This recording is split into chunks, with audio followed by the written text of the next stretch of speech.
Mr. President, as the new chairman of the Budget Committee, wanted to take a few moments to talk about the $1.9 trillion budget resolution that I hope will be passed late tomorrow night.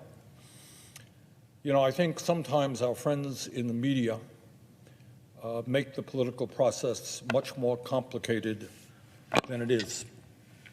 And real politics in a democracy is not that complicated. What it is about is assessing the problems facing the nation and coming up with solutions to those problems. And one of the great tragedies that has occurred, in my view, in recent years is that for working class people, middle class people, lower income people, these are folks who, in a variety of ways, are hurting and have hurt for many, many years. Wages in this country have been stagnant for decades. Young people are finding it increasingly difficult to go to college. 90 million Americans are uninsured or underinsured. We have a political system which is significantly corrupt because big money can buy elections. And people look around them and they say, who cares about me? Who's worried about me or my parents or my kids? And when that happens, that kind of political alienation happens, people can become prone to conspiracy theories and all kinds of big lies and everything else.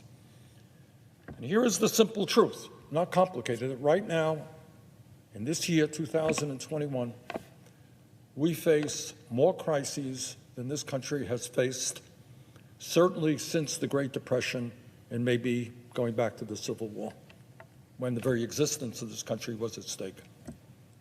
As we speak right now, whether it's in your state of Georgia or my state of Vermont, and all over this country, there are tens of millions of working families who have lost their jobs, lost their incomes, and they are worried tonight as to how they're going to be able to feed their families. They're worried about the back rent that they owe. We have a moratorium on evictions, but that moratorium someday is going to end. And people are saying, how am I going to pay thousands of dollars in back rent? I'm going to be evicted. I'm going to be out on the street. And people in the midst of this terrible, terrible pandemic, where we have lost over 400,000 lives, well over 400,000 lives. There are over 90 million people who are uninsured or underinsured and are having difficulty affording going to the doctor. And on it goes. Kids, I have 7 grandchildren. Kids all over this country have had their education disrupted. As a result of the pandemic, people have become isolated from their friends and their families. Mental illness is soaring. Increased numbers of depression, anxiety, suicidal ideation.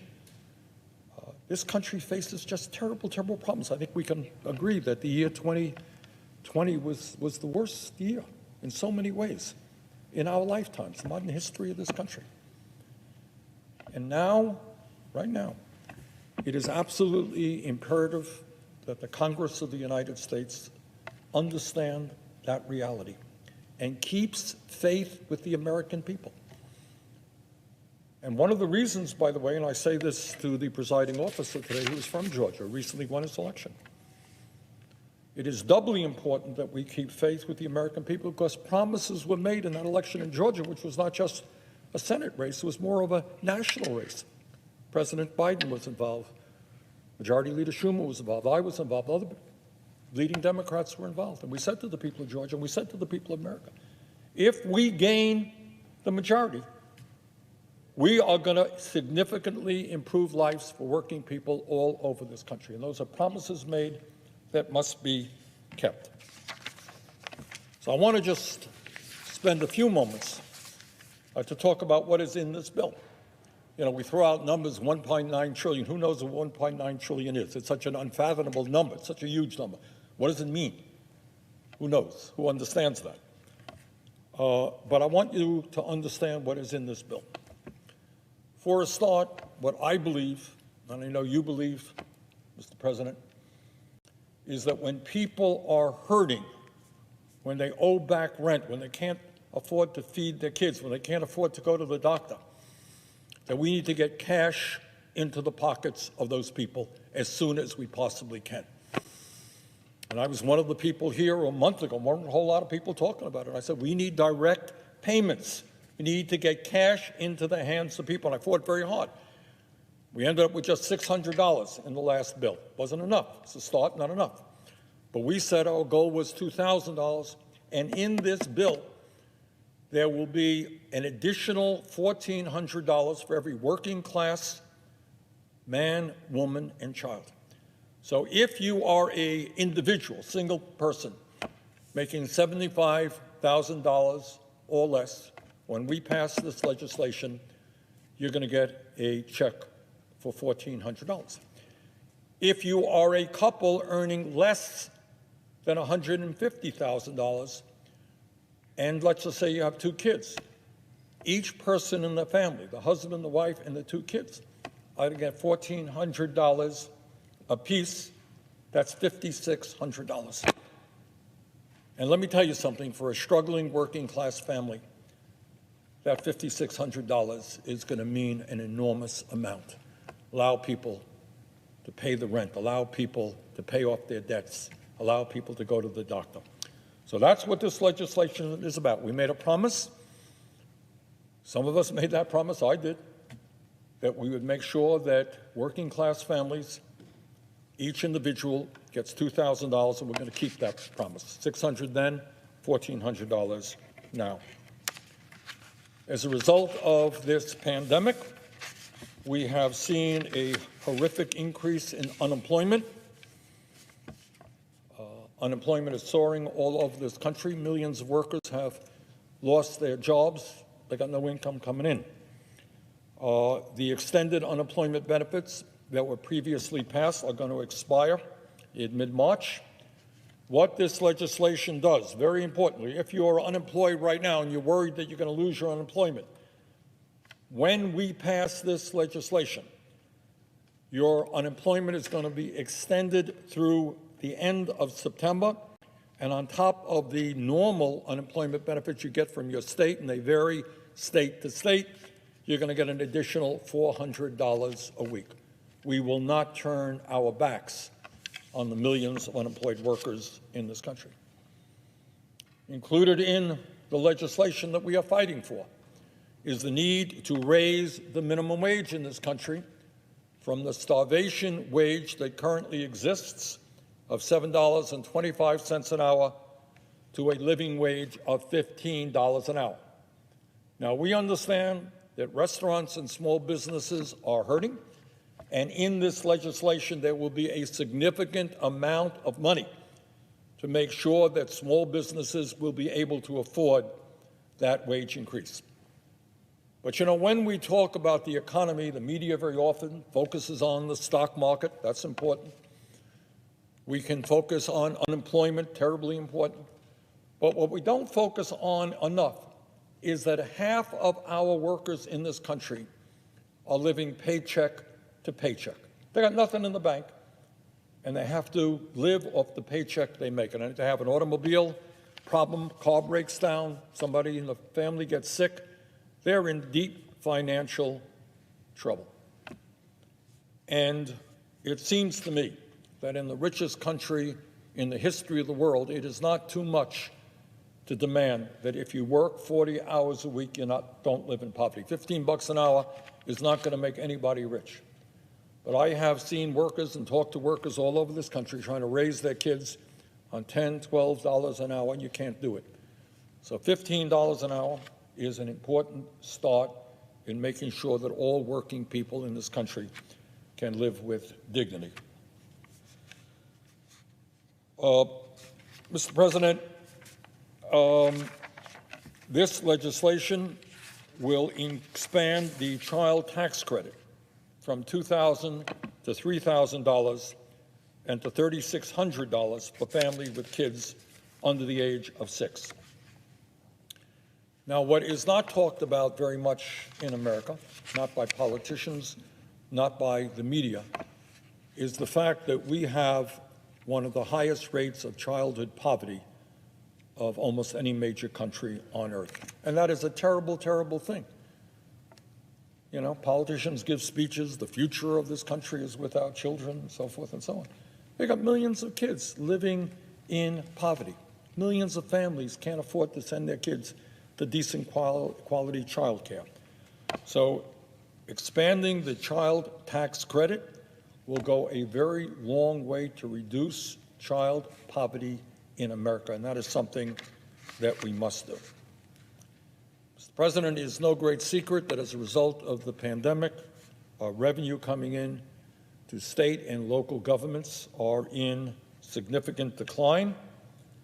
And the result of that is that in the last year, well over 1 million state and local employees have been laid off. And we're talking about teachers, we're talking about firemen, we're talking about police officers, and other municipal and state employees. And when you have those layoffs, not only is that a crisis unto itself for those workers, it means that state and local government cannot provide the services that are needed to be provided in the midst of this terrible crisis. So this legislation would provide $350 billion to state and local governments, many of whom are facing bankruptcy.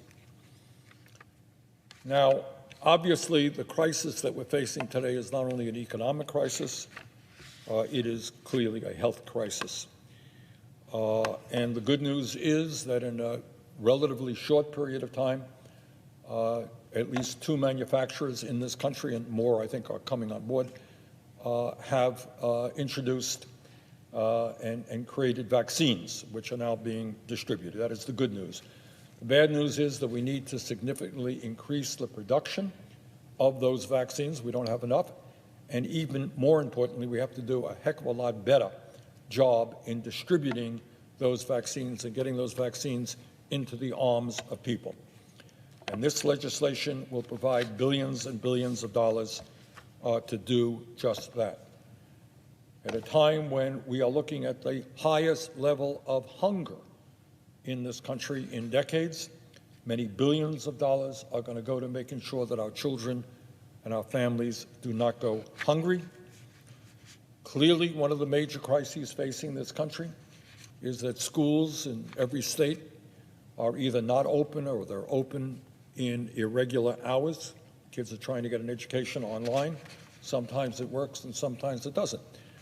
But our goal is to make sure that we can reopen schools and expand after-school and child care programs for working families and do it in a way that is safe. We want parents to feel good and know that the facilities they're sending their children to are safe. And we got a whole lot of money in this bill to do just that. In this bill, in order to protect workers, there is a sizable sum of money to prevent the pensions of millions of workers and retirees from being slashed by 30, 40, or even 65%. A number of years ago, in the middle of the night, some big omnibus bill language was put in that would destroy the promises made to millions of workers in terms of the pensions that they were guaranteed. And we rectified that in this bill. Right now, in America, as I mentioned earlier, some 90 million of our people are either uninsured or underinsured, which speaks to the need, in my view, to major health care reform. And my own view is that we need to move toward a Medicare for all single-payer program so that we're not spending twice as much per capita on health care as any other country on earth, despite so many people being uninsured or underinsured. Well, Medicare for all is not in this bill, but what is in this bill is a significant amount of money to expand health care, and we're still looking at the best ways to do that. One of the ways will probably be expanding Medicaid and also investing significantly in community health centers and the National Health Service Corps. We have a crisis in terms of the number of doctors and nurses that we need, and the National Health Service Corps is a program which will forgive debt for doctors and nurses if they practice in underserved areas. So, Mr. President, I know sometimes we get consumed by numbers. It's going to be 2.1 trillion, 1.9 trillion, 1.7 trillion. That is not the issue. The issue is whether we are prepared to address the crises facing the American people. Will this bill solve all of the problems that we face? No, it will not. Will it go a long way to addressing many of the crises and easing the anxiety that so many working families have? Yes, it will. But this should not be the end of the process. As soon as we pass this, we're going to come back with another major piece of legislation, and that deals with some of the long-term structural problems our country faces in terms of a crumbling infrastructure, in terms of the need to deal with the existential threat of climate change. We need to create millions of good-paying jobs, and that is something that this Congress has got to address. Too many of our people are unemployed. Too many of our people are underemployed, and that we will be dealing with in the next COVID reconciliation bill. Now, there has been some discussion here. The media seems fixated on the issue of partisanship. Oh, my God, we're being so partisan here. So let me remind everybody is that under the Trump administration, massive tax breaks were passed that went to the top 1% and large corporations. 83% of the benefits in the Trump tax plan went to the 1% and large corporations. And you know how bipartisan that bill was, passed in reconciliation? There was not one Democrat that voted for that bill. It was voted just with Republican votes. And then outrageously, as part of reconciliation, Republicans came forward and they say, hey, we think it's a brilliant idea to repeal the Affordable Care Act and throw up to 32 million people off the health care that they have. I mean, I don't know what people are thinking about when they propose to throw tens of millions of people off the health care they have, but that was their idea, to repeal the Affordable Care Act. And by one vote, the late John McCain, that did not happen. But not one Democrat voted for that bill. My point is that it's one thing for my Republican friends here to be talking about the need for bipartisanship, which all of us support. But the reality is they used exactly the same process to pass, or at least try to pass, major pieces of legislation. So, Mr. President, all that I want to say is that we are living in an unprecedented moment in American history. And again, it is quite likely that this Congress today, President Biden, are facing more serious crises than any president, certainly since FDR, maybe going back to Abraham Lincoln, have faced. We got a health care crisis, we got a pandemic, we got an economic meltdown, we got an education crisis, we got an infrastructure crisis, we got a criminal justice crisis, we got an immigration crisis, you name it, we got it. And either we are going to have the courage to address those problems or we're not. And I think now is the time to do it. So we certainly look forward to support from our Republican colleagues. But what is most important is that at a time of massive pain and anxiety, this Congress acts boldly on behalf of working families. For too long, we have seen the Congress give tax breaks to billionaires. We have seen lobbyists work to get hundreds of billions of dollars in corporate welfare for people who don't need it. We have seen a tax system in which major corporations like Amazon, maybe the most profitable corporation in America, one of the most profitable corporations, owned by the wealthiest guy in America, pays zero in federal taxes. And right now, the very rich have an effective tax rate which is lower than working families. So I know it may sound like a radical idea, but the time is now for the United States Congress to begin to represent the vast majority of the people, the working class of this country, the middle class of this country, lower-income people who are struggling. Let us work together. Let us crush this terrible pandemic. Let's get our kids back to school. Let's reopen our economy. And let us create a government that works for all of us and not just the very few. And with that, Mr. President, I would yield the floor.